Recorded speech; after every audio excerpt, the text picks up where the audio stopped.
Magandang umaga mga kahuan, narito na ating ulat panahon ngayong araw sa Pilipinas.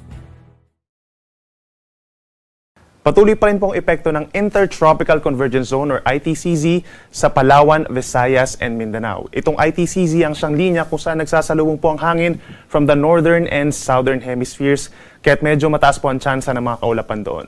Samantala, patuloy nating minomonitor ang low pressure area sa labas ng Philippine Area of Responsibility. Nasa higit 2,700 kilometers ito silangan ng Central Luzon at mababa ang tsansa na papasok pa ng ating PAR. At meron tayong minomonitor na isa pang masamang panahon or weather disturbance cloud clusters sa loob ng ating PAR. Base po sa latest tropical cyclone threat potential forecast ng PAGASA, mababa nga po ang tsansa na kikilos papasok ng ating PAR itong nasa labas ng ating area of responsibility. Papunta ito ng North Pacific Ocean at posibleng mag-isang mahinang bagyo ngayon or bukas. Samantala, yung cloud cluster naman po ay may mababang tsansa na maging isang ganap na bagyo sa susunod po na 24 to 48 hours. Possible low pressure area for today or tomorrow and over the weekend, posible itong maging bagyo at mananatili lamang po dito sa may northern Luzon sa may silangan po ng Batanes. Kung sakasakaling makaka-apekto ito, more on mga areas lamang po sa may northern Luzon. At kung sakasakaling magiging bagyo, ay bibigyan natin ito ng pangalan na Julian or Julian na siya magiging pang-10 bagyo na for this year, 2024, at pang-6 naman po for the month of September.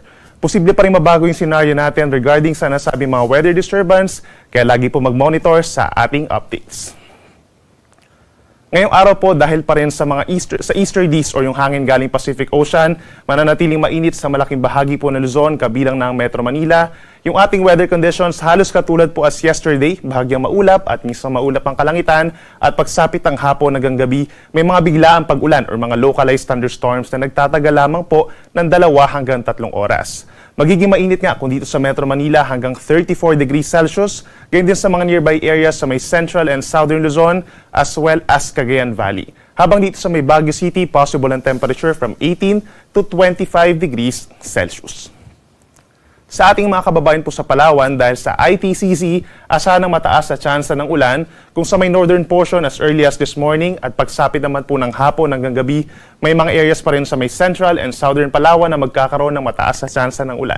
Sa parting Visayas naman po, asahan pa rin ang bahagyang maulap at madalas maaraw na umaga hanggang sa tanghali, then sa dakong hapon hanggang sa gabi, asahan yung mga pulu-pulu lamang ng mga pag-ulan o mga localized thunderstorms na usually nagtatagal po ng 2 hanggang 3 oras.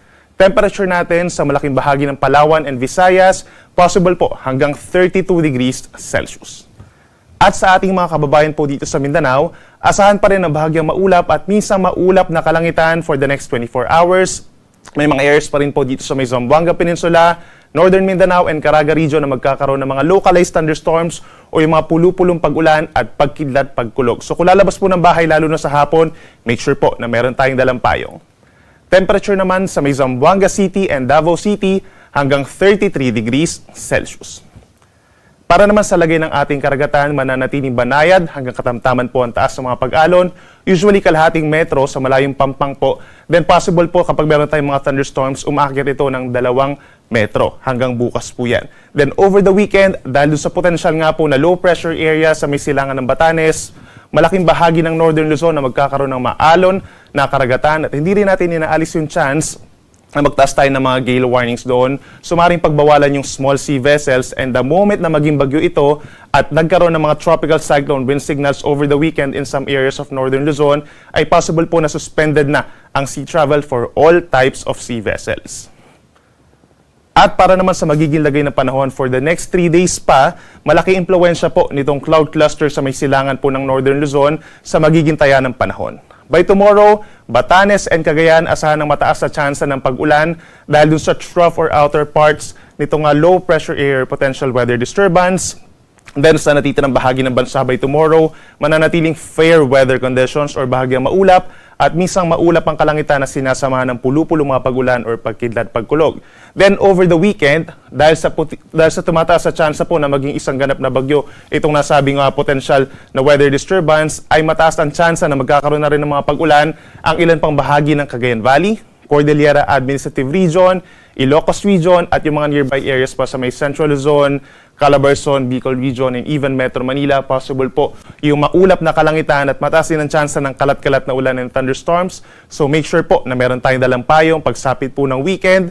At ang natitirang bahagi naman ng bansa, wala naman tayong inaasahang tuloy-tuloy na malalakas na mga pag-ulan. Kung meron man dito sa may Mimaropa area dahil sa possible slight enhancement lamang po ng southwest monsoon, pero ang Visayas and Mindanao, possible pa rin ang mga localized thunderstorms. Sunrise po natin ay 5:45 a.m. at ang sunset ay 5:49 p.m.